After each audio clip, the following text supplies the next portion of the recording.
on one day. That's a really useful thing. So yeah, it was kind of just, you know, doing a Monday, and then if I didn't get in, playing something else nearby that week. That's kind of how I did it for a while.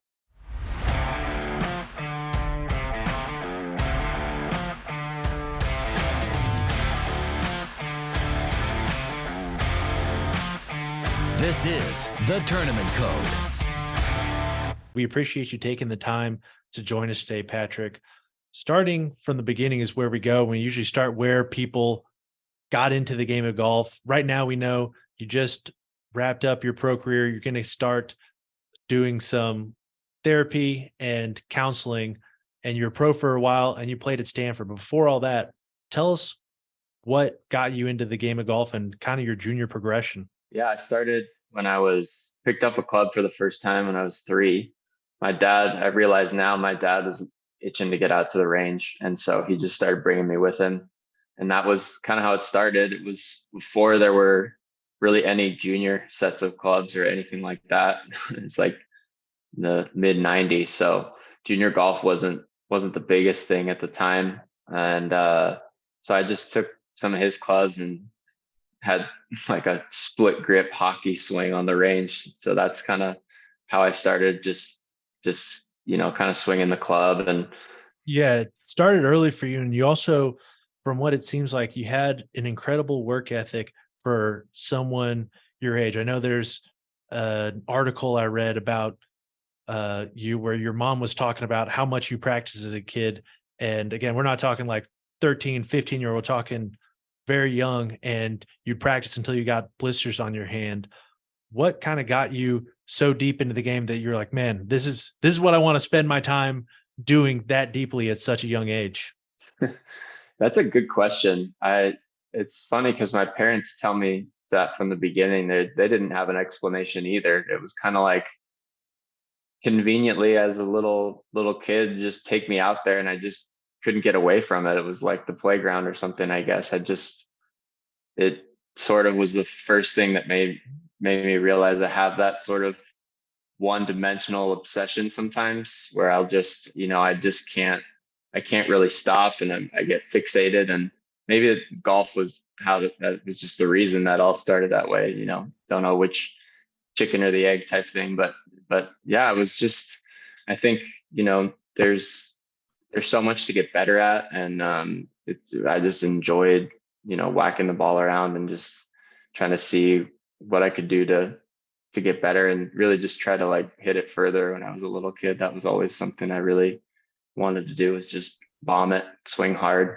Was there a certain type or a certain time that you started playing in competitions, and did this affect, your work ethic, make you want to work harder, get better, and beat people, or did you kind of just always have that work ethic regardless? I played my first junior tournament when I was 7, I think. There's the NorCal junior scene was competitive at that point. There's this little tour called the JGANC, which I think is still around, but they had tournaments all over the Bay Area and NorCal area, and there was a good competitive group of kids playing. So the first tournament I ever played was down here when I was 7. There were just 9-hole tournaments, and that definitely got the competitive itch going for me. There's plenty of kids my age playing, and lots of stuff to do over the summer. So I kind of, from like 7, 8, 9 years old and on, all the way through middle school, that was basically my summer, was just all the NorCal junior circuit. And we would go around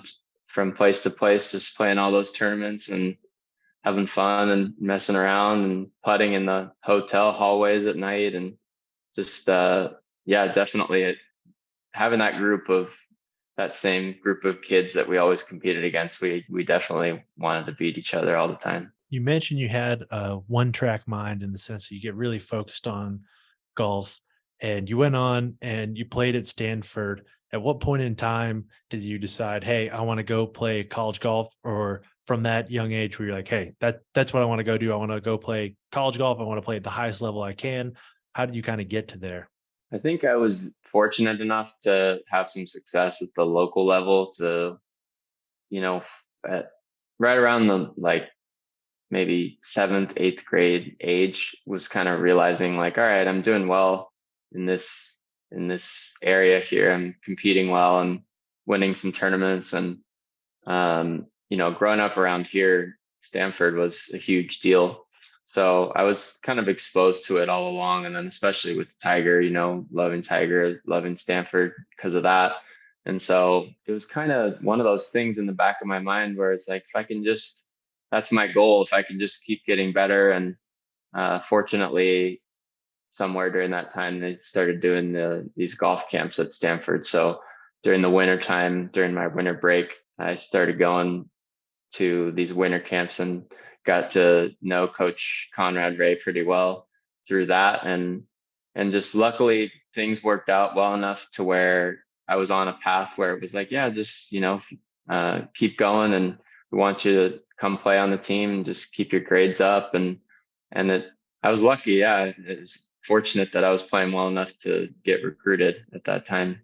During this time, I believe during your last 2 years, you played with Maverick McNeely on the team, who became the number one amateur in the world. What was it like playing with him? And I know he also it's been well documented that he has a very strong work ethic. And how did you guys, bounce things off each other, make each other better?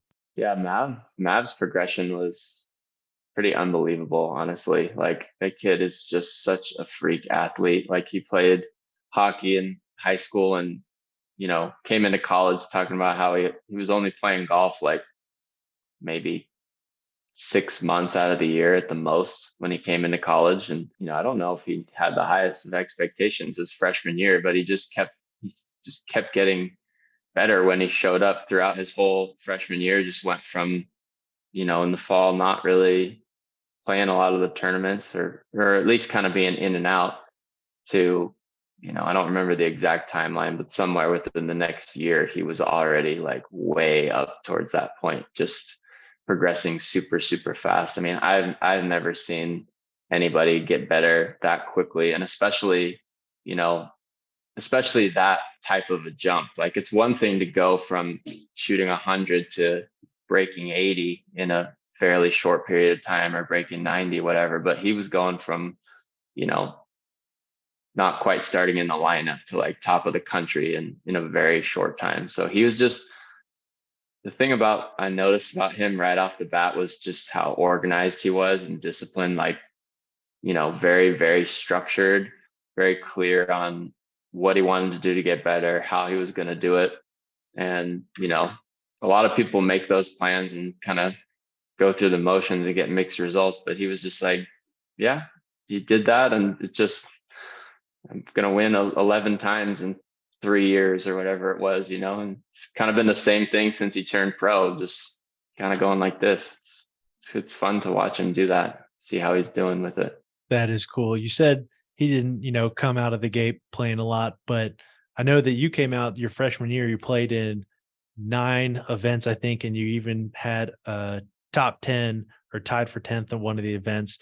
Tell us a little bit what the difference was like going from playing junior tournaments to playing all of a sudden championship, like full championship golf courses with a really strong field. Yeah, it was a big jump for me. I mean, the very first college tournament I played was at Olympia Fields. So US Open golf course, super thick rough, not a lot of low scores. In fact, I think Patrick Rogers won the tournament shooting like 1 or 2 under par. So it was just a total grind right out of the gate. It was so much fun, but it was definitely like, wow, okay, this is some serious golf. And, obviously really good players, not shooting super low scores. So I fell in love with that aspect of it. We definitely got really spoiled. Stanford's still playing an incredible schedule in the fall with the rotation of courses that they play. In a way, some of those college events are like, way better than what you see in most pro events. Honestly, it's like kind of the level of courses you get to in the higher level PGA Tour events. So it taught me a lot. It taught me a lot about what I needed to get to in terms of ball striking. I think that was the consistency aspect of that was something that held me back during that time, and kind of just was a little bit of my Achilles all throughout college and onward, was just the consistency. But those courses and those tournaments will expose that pretty quickly. So as your ball striking got exposed, what did you decide to do to get better at that particular area? Had you been working with a swing coach as a junior, and did you go back to them and say, "Hey, I need more"? What did you do to get better? Yeah, I went into college in a little bit of a little up in the air with my instruction. Not a lot going on in terms of what I was working on. And then I was kind of, doing it on my own a little bit informally, and just focused on throughout my freshman year, I just started working on hitting a cut and trying to just like keep it in play, especially off the tee, by just keeping the ball flight down a little bit more, and trying to just get it going left to right with some consistency.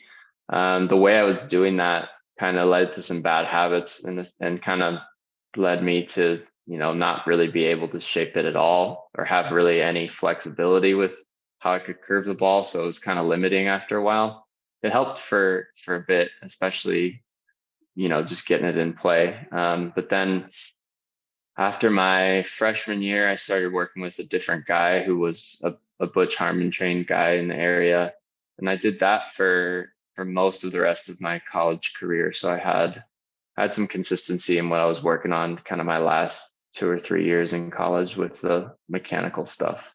Something I want to touch on is something that all college golfers struggle with, but I want to hear your perspective on this. Balancing school and golf is hard for any student in college, but I can imagine it's especially hard at an academically demanding school like Stanford. How did you balance school and golf and workouts and social life? And why don't you kind of walk through a day in the life of, what you went through as a college golfer? I think a big part of it is how much you're going to take on, regardless of where you go to school with academics. Like, workload wise, I kind of knew there was some stuff that I probably wasn't going to be able to balance too well. That's another thing about that I remember that was just like not even human. He was on top of all that, he was in a super tough major. So I don't know how he was doing that. For me, psychology felt pretty manageable with the classes. I felt like the structure worked pretty well for golf, because you weren't forced to be like, grinding on their workload every single week necessarily. You had reading and stuff, but it was kind of like a paper to a midterm and a final, as compared to maybe some of the more math or engineering classes where you were doing like problem sets every single week. So that was part of it, was the major I was in terms of a day in the life. Like on Tuesday, Thursday, Friday, we would have team workouts in the morning around 6:45. So get up around 6:15, make our way to the gym, work out till 8. A lot of times we would go as a team and just have breakfast somewhere nearby after our workout. Those are some of my best memories. I really enjoyed those times a lot. Yeah, we usually would try to get all our classes done in the morning. So have class usually from like 9 to 12, 9 to 1.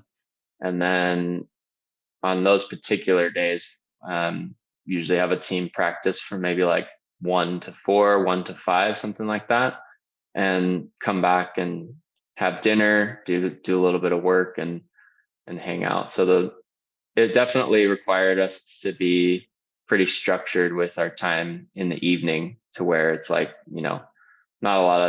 not as much time to just go hang out with friends in the evening, because while they were doing work during the day, we just had more golf stuff going on.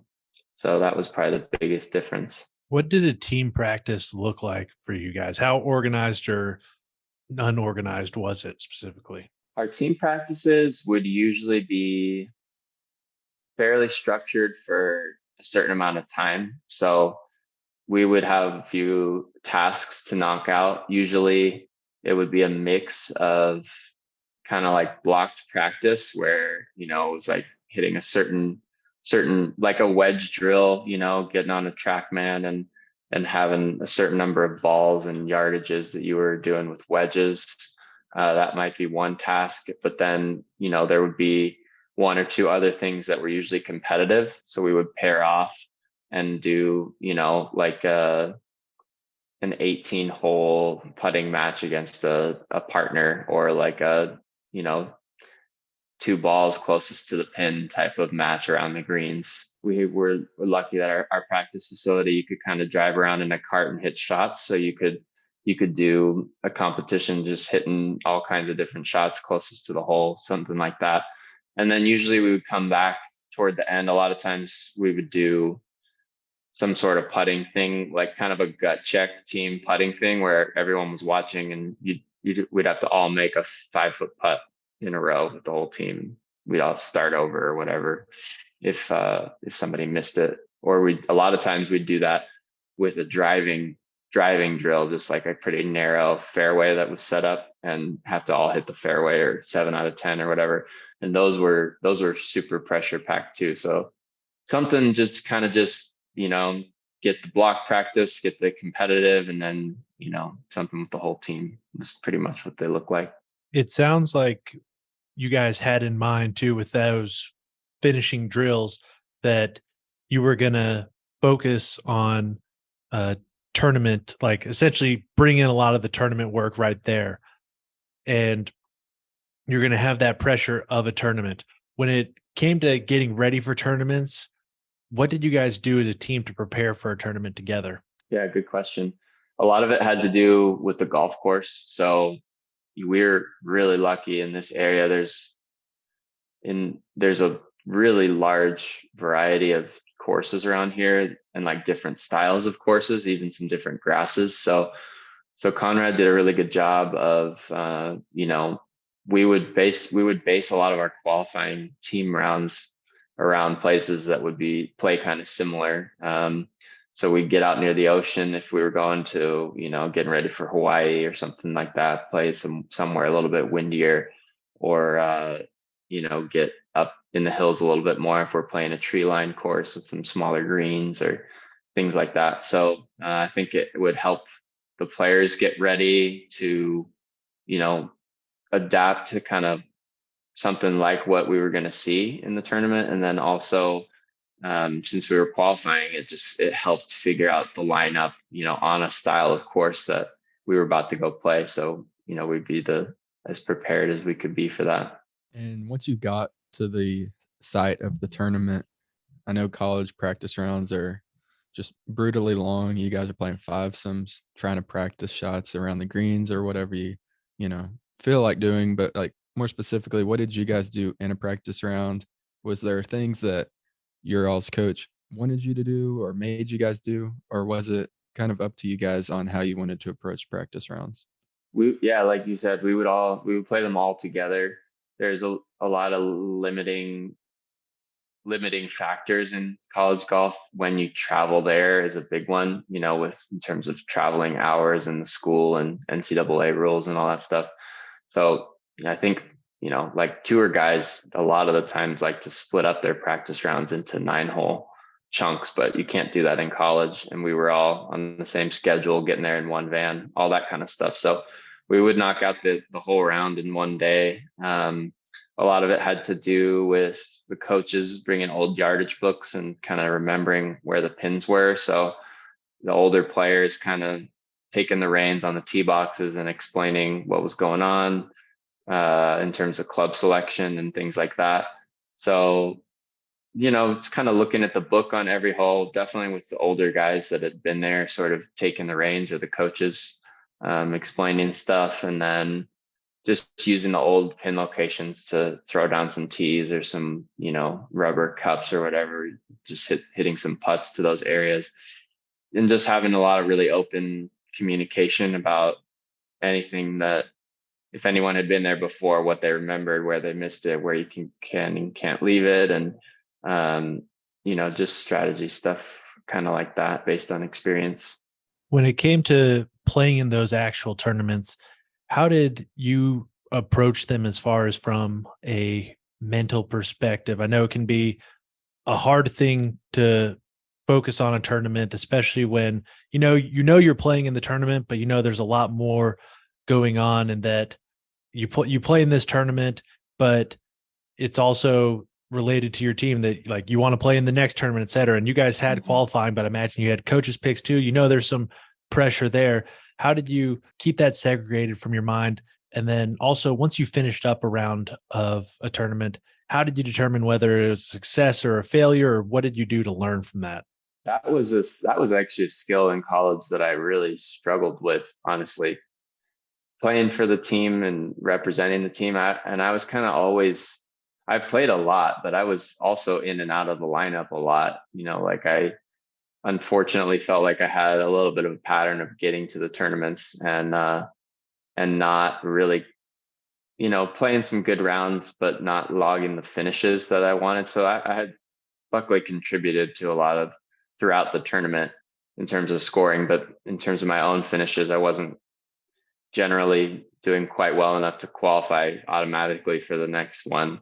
So that was a tough balance. I think that's actually something that is really tough about college golf. It's really hard to just go out there and play your game. For some people, I mean, that's all you need to be doing. But when you have a lot more riding on it, so it's very important to just be present and focus on each shot, and just in all the little details. Really, I feel like that wasn't the easiest part for me. I felt like I was, if I had started spiraling a little bit in the middle of a round, I felt like I was letting the team down. So kind of one of those things that's easy to say, but a little tougher to do sometimes. So Yeah, it's something that we talk about. Is it's very easy as a college golfer to shoot 81 and say, I am Daniel 81, or play bad and say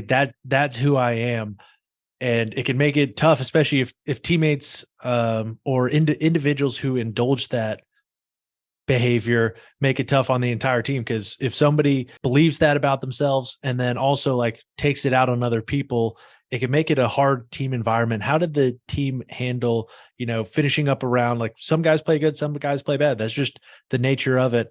As a team, was it something where you guys would come together afterwards and it was over, or was there more talk after the tournament? And how did you guys try to deal with that self-perception? luckily, the challenging and the good part about college golf is it's pretty easy, or you can redeem yourself pretty quickly. So, even if you do have that 81 round in there, luckily, if the tournament keeps going, you might not, 68 might not change your finish in the tournament by a ton, but it can help the team a lot just with the, 5 counting top 4 type of structure.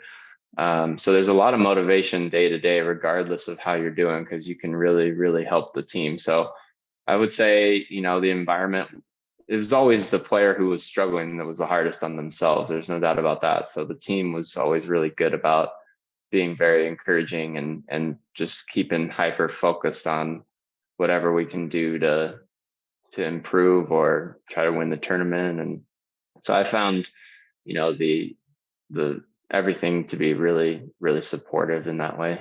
And so when you guys wrapped up tournaments, or you in particular, if you finish up a tournament, it's all over. How did you determine whether it was success or a failure? Did you keep a journal? Did you just mentally note things? And then what did you do from that to know what to work on before your next tournament? When I was there weren't quite as many like stat trackers as there are now that are as good, but it was kind of the same principle. We would all keep track of the basics in terms of our numbers and just sort of get a priority of what we needed to look for in terms of getting ready for the next event. So that was a big one, I think, is just the numbers. We would usually kind of meet with our coaches and get their take on what it was, how the tournament went, and what where things could have been better and stuff like that. I think they were good at helping us figure out, like a progression throughout the year. So, if it was later in the season, they were good at keeping guys in check about not, diving too much into the swing stuff or, just making sure that you're focused on the pieces that matter at any given point in the season, because it's not always the same thing. There's a time and a place to work on certain areas. So really big on short game. I think that was a piece that, just tracking basic stuff like 3 putts or bogeys with wedges, cleaning all that stuff up. I think that's an area that really separates college players, even top college players, from PGA Tour level. Yeah, I think even without strokes gained, it was out there, but it really hadn't become as popularized. You didn't have decade out there yet, all that kind of stuff. But even then, it's amazing when I think about like keeping stats, et cetera. And we've been working internally on, hey, if we were gonna give somebody something to keep the record a tournament, think about a tournament, what would they do besides strokes gained? That what you mentioned right there, the Tiger Five, like that's a pretty good marker. All things considered, that really can help encapsulate and give you feedback on a round, because that bogeys with wedges in hand, 3 putts, et cetera, those types of mistakes are really some of the big ones that can cause you problems. Now, moving on from that, you talked about the pressure that comes with playing in college golf, some of the mentality issues. I have 2 questions kind of on that topic. But first, was there a sports psychologist or anyone that you or the team worked with to kind of help on that front, or did you guys consult with anybody? There's a couple people in college that we talked to, and different structures. There's a guy that I had met through Stanford golf, even actually at the golf camps before I started, named Neil Smith. He's a sports psych guy who has worked with a bunch of tour players in the past, some major winners even. He's worked with Mark Leishman a lot in the past. That was one of his guys. And so he was involved with the team, would kind of talk to us periodically and give us some stuff to do.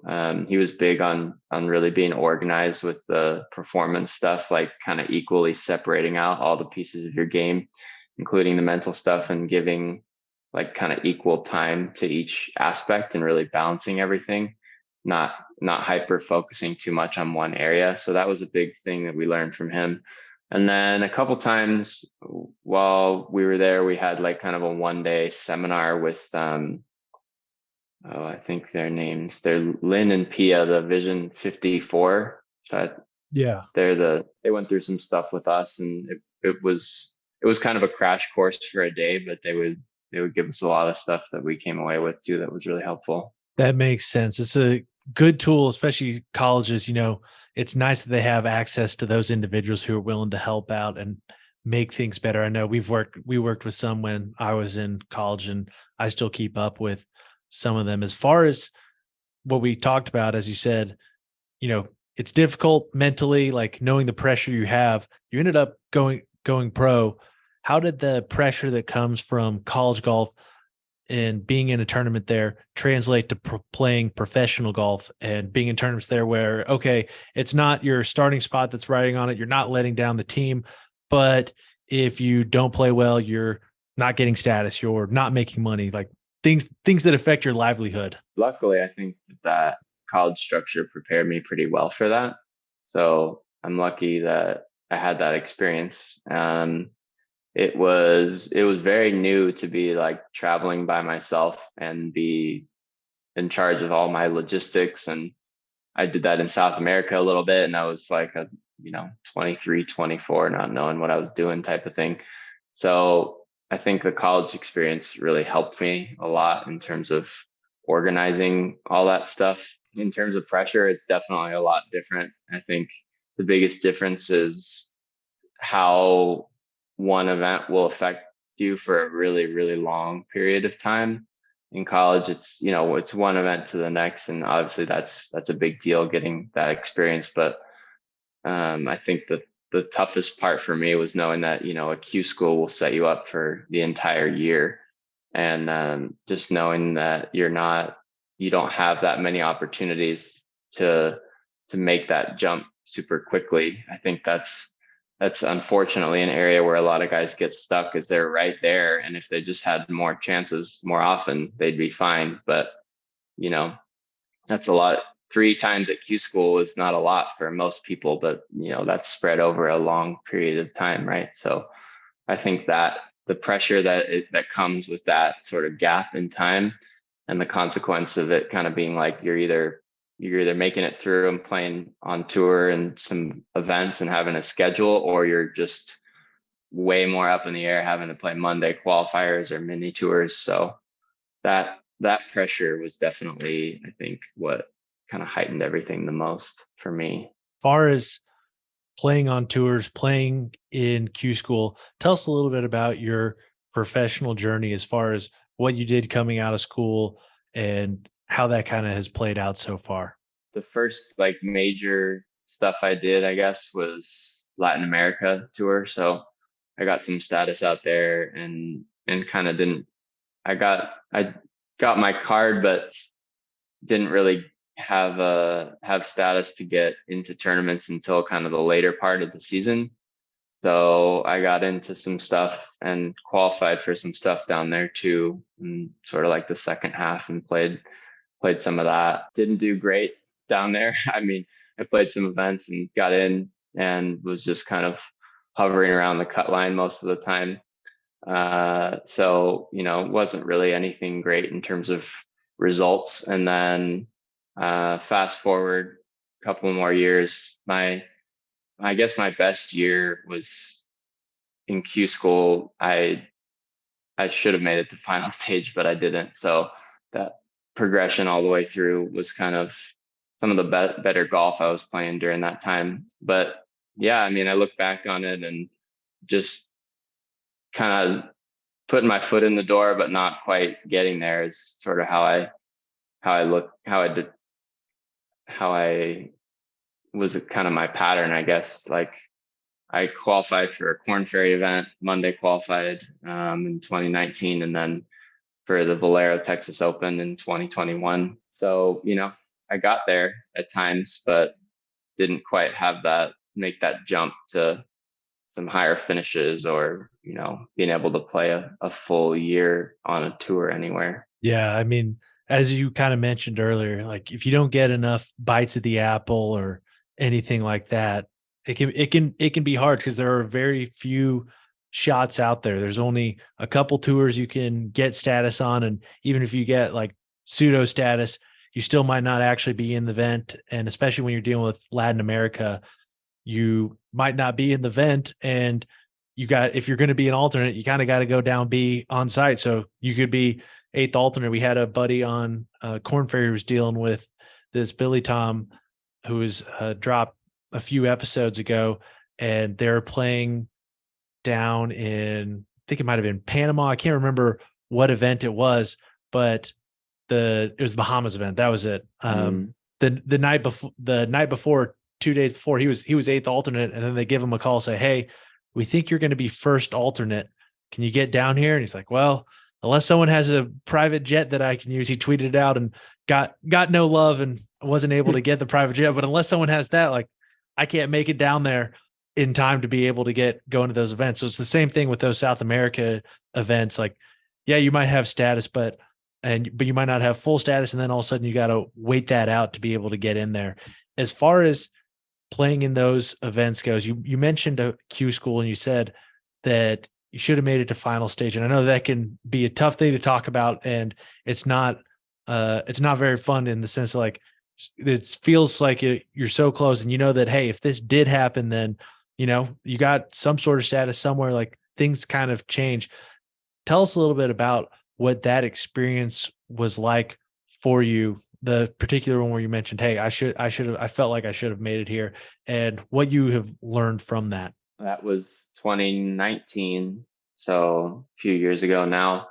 I've been just kind of had a really good thing going with my game and my coaching and swing and stuff, and just really everything was pretty stable throughout the whole year, like a very consistent trajectory of improvement.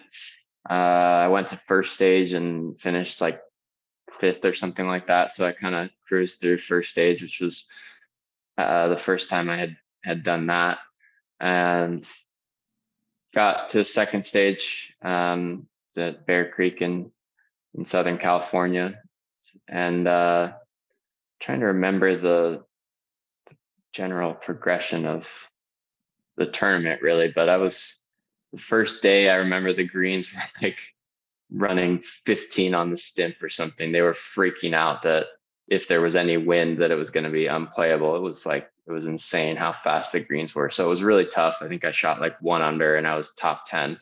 So it was pretty challenging conditions throughout the week. And the last day I was maybe like a couple shots outside the number.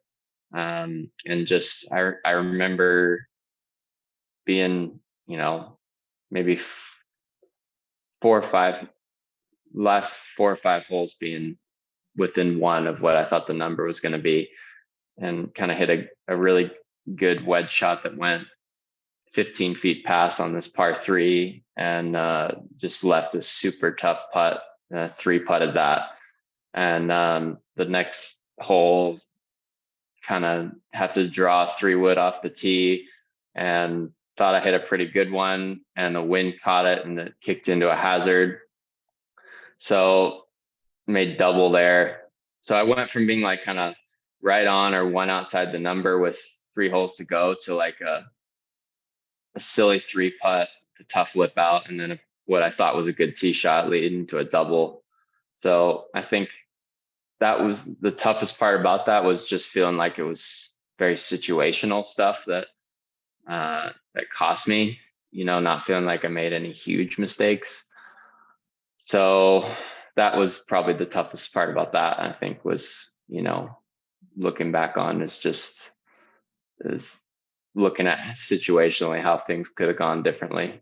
I can imagine. It's not easy when you can look back and see that, you did the best you can, or you did about as much as you could with the situation, and then it didn't pan out for you. When it comes to like the rest of your pro career, we talked about that Q school. We talked about, you played some on Latin America, you played some, played event on Corn Ferry, you played once on the PGA Tour, I believe, as well.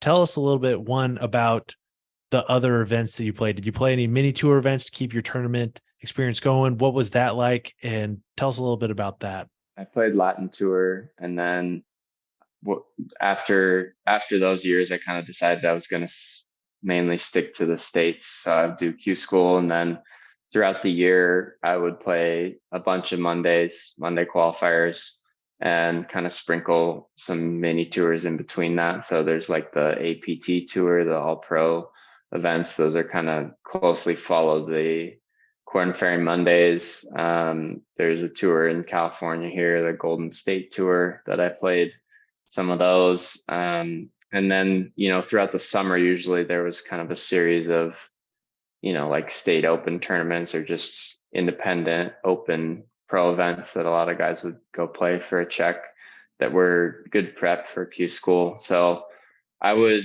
try to do as many qualifiers as I could.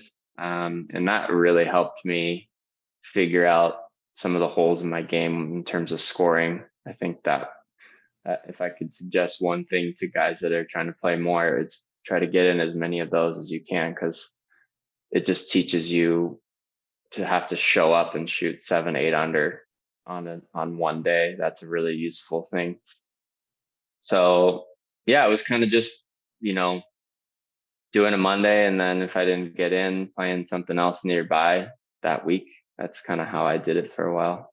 That makes sense. I know that when it comes to getting that kind of feedback, we've talked about it on here before, but tournament golf is a different beast than going out and playing with your buddies. Even if your buddies are really good, it's a different beast getting under that pressure situation. So the more reps you can get with that, the better. I want to talk a little bit about the technique work that you've done as well. I know that you've worked with Jeff Smith out of Las Vegas. Tell us a little bit about how that relationship started and what you've kind of learned working with him, because I know he's worked with a lot of good players we know, and guys that we're friends with that work with him. I think Sean Tipton works with him still. There's a bunch of guys that work with him, and I like from his philosophy, I like where he's gone with it. So tell us a little bit about what that's been like. Yeah, I connected with Patrick Rogers, who's one of my best friends. My teammate at Stanford was working with him. We kind of started around the same time. That was when I first connected with Jeff. That was 2017. And then so I started working with him on my game and got to spend a lot more time with him in 2018. I was caddying for Patrick. So he was kind of the first guy to help me understand. Had kind of a trend in the feedback I would get from people where they would look at my swing and not really be able to tell me anything in terms of something that stood out to them. But that wasn't helpful at all because I wasn't hitting it great and just kind of frustrated by that feedback.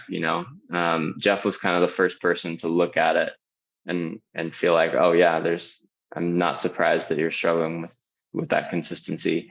So that was a breath of fresh air, honestly. I think he's really unbelievably good at looking at the different, he calls them matchups in the golf swing. So kind of understanding the relationship between different movements in the body and how they go together. And, two pieces, it might not stand out to the naked eye, but if they don't go together, he can help you understand why that's gonna, manipulate the club face or not really line up with some of the goals you're trying to get to in your ball flight. So he was really good at giving me a couple drills that helped me use my body rotation a little more effectively. I think that was the biggest thing.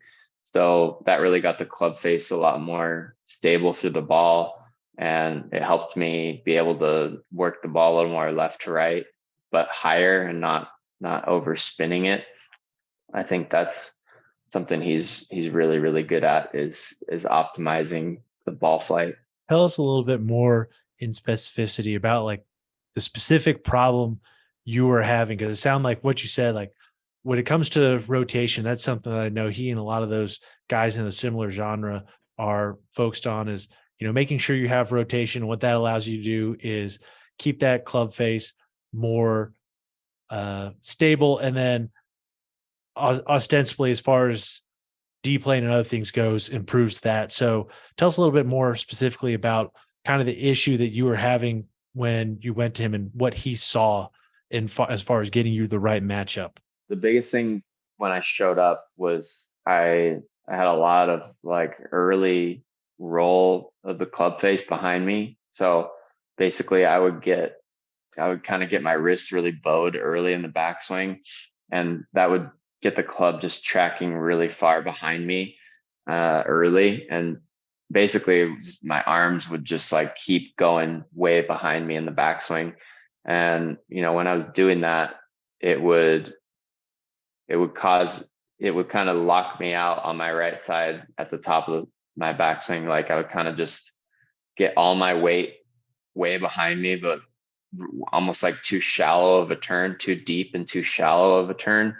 And so in order to compensate for that, I would basically just kind of drop my arms and kind of stall all my rotation and just sort of hold the face off. So it would slow the club down because I was dragging it. And it would also just be like I would either, hold it off some amount and kind of hit it straight, or I would just pull it because the club face would eventually just turn over too early. So he got me, working with like kind of with a stick behind me to just get the club setting more, get my arms in front of me a little bit more in the backswing. And that would kind of give me some room to actually turn and have room to let the club fall behind me. So that was a lot of players come and need a lot more depth in their swing. And I was kind of the opposite for a long time. I actually needed to decrease some of that so that, I could actually turn my body and not be stuck behind me in the backswing. It's interesting to hear somebody who worked with Jeff Smith actually work on getting less depth, because you always think of one of his main things is getting more arm depth. But it sounds like you got a pretty advanced understanding of the golf swing. which brings me to my next question, which is, I know that you've done some swing coaching since you turned pro. What kind of perspective has this given you to teach the golf swing, and how deep have you gotten into that? Yeah, I mean, I'm sure as you guys know, it's a deep, deep rabbit hole. And I feel like it's especially close to my heart because I think my right around my age was right when like YouTube was first becoming a thing and instruction. There was a lot more, there was a lot more variety of swing philosophies than I think there's not so much of that now. So I do feel like I was a little bit, I wish I'd had better information at an early age, is, that it's such a critical time when you're in high school and early college. I really, really believe that, building your game around good information is so important. So yeah, I just would really dive into some of that stuff. And that's when I found Jeff, was when I felt like I really started to understand it better. He's, I would say, the main reason I feel like I have a better understanding than I used to. The hardest part about coaching, and I was very clear on my own patterns, but getting to the source of patterns for different players is really tough. It takes a lot of practice. I'm pretty new to where I've kind of helped a lot of people informally over the years. Just my friends know I'm a total geek about the golf swing, so they would kind of ask me stuff. But formal coaching is like kind of the last couple months for me. So yeah, I'm really enjoying learning about the different matchups and different ways to approach it. I think the biggest thing that I'm learning is, you got to be precise and careful about it. There seems to usually be one or two little pieces for each golf swing that cause like a whole chain reaction. So finding that source and then kind of finding the simplest way to communicate it without, you don't have to give the person or the player all of the information necessarily. If you tell them that one thing, you could hopefully show them 5 other things that clean up as a result of that. And doing that for all the different patterns is it's fun, but it's definitely challenging. That is cool. You said that you started doing more coaching recently. Another thing that you've decided to do is you're going to focus more and start using your psychology degree in order to actually start practicing. Tell us a little bit about that decision, the thought process behind it, and what the future kind of looks like for you. Yeah, I'm not exactly sure how this will combine with golf stuff for me, but mental health has been a big part of my journey with golf, and I think it's something that is new to the conversation but really important. I think it's something a lot of people struggle with in golf, especially competitive golf can really consume your life. And just it's hard to keep the larger perspective in mind when you're grinding every single week and it's not going well and you're trying to pull yourself out of that. So I think that struggle for me was how my interest in that world got started. I think also I'm really interested in where sports psychology is at right now. I think that field is a little bit lacking in terms of golf in some ways. There's a lot of great information out there, but I think there's sometimes a tendency to, like hyper fixate on the performance side of things and not look so much at the full person. And I think that is a huge part of performance, is looking at the whole person, because I think your golf will bring up it'll bring up your stuff like to the surface. And, the more that you can be aware of that and figure out your patterns and just like your golf swing, figuring out your patterns with your mind and your past and your background. I think that, if you can build that and start to, learn what your patterns are and be more aware, it can help you, be more focused while you're playing and then perform better. So combining the more traditional psychology stuff with the golf is an area that I'm looking to get into, that I don't really know of too many people that are doing anything quite like that right now. So that's what's exciting to me. I think you're dead on in the sense that when it comes to the golf swing, if you have a slice or something like that, you could go to a golf instructor and they can put a band-aid on it, but it's a much bigger problem than that most of the time. And it's the same thing with playing golf and golf performance. Yeah, they can get you to perform better, but a lot of the things that are holding you back from performing better in golf are really problems you have throughout your life. And so I'm excited to see how that shapes for you and kind of how you make that your own special niche. So we're excited to see that from you. As far as looking back, the last question we ask every guest is, if you could go back to yourself as a junior golfer and tell yourself just one thing, what would that one thing be? I think with my own personal journey with it, I wish I had hammered out the mechanical stuff at an earlier age. So like, I don't regret making changes to my swing, because it was very clear that my ball striking was just not at a tour level, and I was kind of always on a quest to get there. I just wish that I had access to the information I have now, when I was 13, 14, 15 years old. So I would say, looking, the advice I would give is do that work early and then just roll with it. Like, doesn't have to be perfect. As long as you're clear on what your patterns are and they stay the same, and you can decrease that clutter that some of the golf swing stuff can cause, you're going to be fine. I think a lot of players have this perfectionist obsession, which all of us do, and that's great. It's great to try to get there, but it's also valuable to know what your misses are and to have some consistency.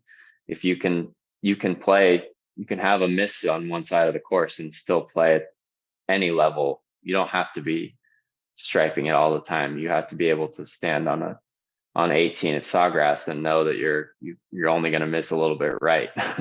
That's how those guys are playing most of the time at that tour level. So yeah, I would just simplify it from an early age. That's what I would do differently, I think. That's perfect. Well, if people are interested in reaching out to you, finding you on social media, asking you more questions, using you as a swing coach, any of those types of things, where can they find you? Yeah, the best place to connect would be my Instagram page. So Patrick Grimes Golf. Last name is Grimes. Patrick Grimes Golf, all one word. That'd be the best place to find me if you're in the area, want to do lessons. That would be great. And I'm looking to launch some online stuff at some point too. So hopefully, if you're not in the area, you can do mobile lessons that way too at some point soon. Please give Patrick a follow on social media. And then if you're listening to this on Spotify, Apple Podcasts, or YouTube, please subscribe and then like us or leave a rating. This helps us get our message out to more people. If you want to find us on social media, you can find us on Instagram at The Tournament Code and on Twitter at Tournament Code. As always, we appreciate you listening and look forward to diving in deeper to what it takes to play elite tournament golf.